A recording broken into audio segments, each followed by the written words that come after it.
నిన్న గౌరవ planning board vice chairman Chinnareddy గారు గోపాల్పేటలో ఒక పార్టీ ఆఫీస్ ఓపెనింగ్కి వెళ్ళి కొన్ని అనుచిత వ్యాఖ్యలు చేస్తున్నాడు. దాన్ని నేను తీవ్రంగా ఖండిస్తున్నా.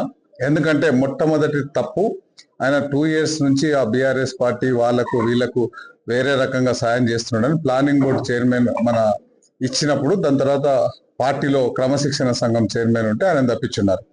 సో నిన్న మళ్ళీ అంతకుముందు గోపాల్పేటలో తుమ్మల నాగేశ్వరరావు గారు వచ్చినప్పుడు ఆ రోజు మార్కెట్ యార్డ్ ఫౌండేషన్ వేస్తుంటే అడ్డం వచ్చి ఆ రోజు కూడా పార్టీకి అగనిస్ట్ పోయినాడు. నిన్న ఆయన మాట్లాడింది చాలా ఇబ్బందికరమైన మాట్లాడినాడు. ఆల్రెడీ గోపాల్పేటలో కాంగ్రెస్ పార్టీ ఆఫీస్ ఉంది. సెకండ్ ఆఫీస్ ఓపెన్ చేయడానికి పోవడమే మొదటి తప్పు. సో మళ్ళీ అక్కడికి వెళ్ళి వేరే వ్యాఖ్యలు చేస్తున్నాడు. ఆ వ్యాఖ్యలు 1 ఏఐసిసిని చేసినాడు, 2 రేవంత్ రెడ్డి గారిని చేసినాడు, 3 నన్ను చేసినాడు. సో అందరి కాంగ్రెస్ పార్టీ మనోభావాలు దెబ్బతిన్న దానికి కారణమైన చిన్నారెడ్డి గారు ఫస్ట్ క్షమాపణ చెప్పాలి. ఎందుకు చెప్పాలంటే కాంగ్రెస్ పార్టీ 46 ఏళ్ళ నుంచి నేనే కాంగ్రెస్ ఉన్నప్పటికీ నా కాంగ్రెస్ మొత్తం నేనే పొడిచినా నూకినా ఏదో మాట్లాడినట్టు 100% మాట్లాడినట్టు లేదు. నేను చాలా సీరియస్గా చెప్తున్నా. ఎందుకు చెప్తున్నా అంటే కాంగ్రెస్ పార్టీ స్వాతంత్రం వచ్చినప్పటి నుంచి వనపర్తి నియోజకవర్గంలో ఆయన కాంగ్రెస్ ప్రతిష్ట కోసం దాని బలోపేతం కోసం పనిచేసిన. కానీ ఆయన యూత్ కాంగ్రెస్ ఉన్నప్పుడు జయరాములు గారు టికెట్ గుంజుకున్నప్పుడు మళ్ళీ ఆయన ఎంత బాధపడి ఉంటాడు.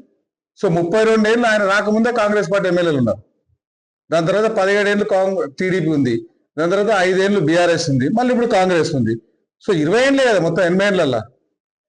సో మొత్తం ఆయన నేను చేసినట్లు, మొత్తం వనపర్తికి అంతా నేనే చేసినట్లు అట్లా మాట్లాడడం తప్పు. నెంబర్ 1.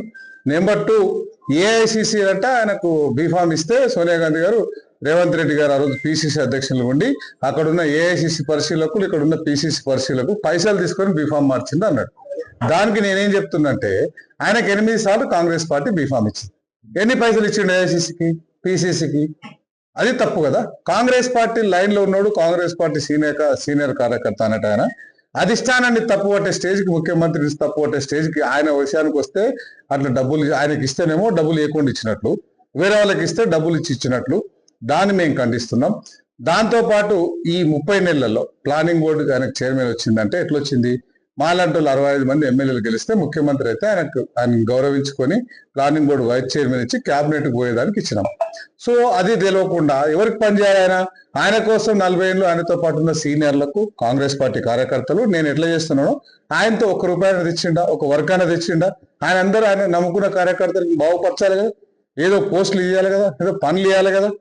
ఊరికనే చేసినాడు, మొత్తం నేనే చేసినట్టు. నువ్వేం పొలాలు అమ్ముకున్నావా, ఎకరాలు అమ్ముకున్నావా, ఇల్లులు అమ్మినావా, ఏం చేసినావు? కార్యకర్తలు అన్ని అమ్మిపించినారు. సో ఇప్పుడు 30 నెలల కింద అప్పుడు నేను కాంగ్రెస్ పార్టీలోకి వచ్చినప్పుడు నాతో పాటు తెలంగాణలో చాలా మంది వచ్చినప్పుడు 34 మంది, 65 మందిలో 34 మంది కొత్తలో గెలిస్తేనే కాంగ్రెస్ పార్టీ బతికింది. ఒకవేళ నిజంగానే మీరు పాతలమే ఉండాలనుకుంటే 2014లో గెలవలే, 2018లో గెలవలే. సో అందరు కావాలి కాంగ్రెస్ పార్టీకి అందరు కావాల్సింది కాబట్టి అందరు వస్తేనే గెలిచినాం. దాని తర్వాత 8 సార్లు బీఫామ్ ఇచ్చి, ఒకసారి ఎమ్మెల్సీ బీఫామ్ ఇచ్చి, ఎమ్మెల్యేలు కావాలి, ఎమ్మెల్సీ కావాలి, దాని తర్వాత ప్లానింగ్ బోర్డు కావాలి, మొన్న రాజ్యసభ వస్తే రాజ్యసభ కావాలి, రేపు ఎమ్మెల్సీ వస్తే ఎమ్మెల్సీ కావాలి.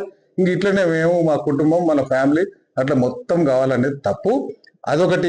ఈ మా మండలాల్లో ఉన్న అన్ని ఉమ్మడి మండలాలు కావచ్చు, 2 మున్సిపాలిటీలు కావచ్చు, బీఆర్ఎస్ పార్టీకి సంబంధించిన నాయకులు నెంబర్ పెట్టుకొని సెక్రటరీలో పోయి పైరవ్ చేయడం, దాంతో పాటు వాళ్ళకి సీఎంఆర్ఎఫ్ ఇచ్చుడు, వాళ్ళకి వర్క్ కళ్యాణ లక్ష్మి దాని సంతకాలు పెట్టి షాదీ ముబారక్ చేయడం, ఇట్లా చాలా తప్పులు చేస్తున్నాడు. ఆయన కూడా పెద్ద మనిషితో ఎందుకని మేము గౌరవించుకుంటూ వచ్చినాం.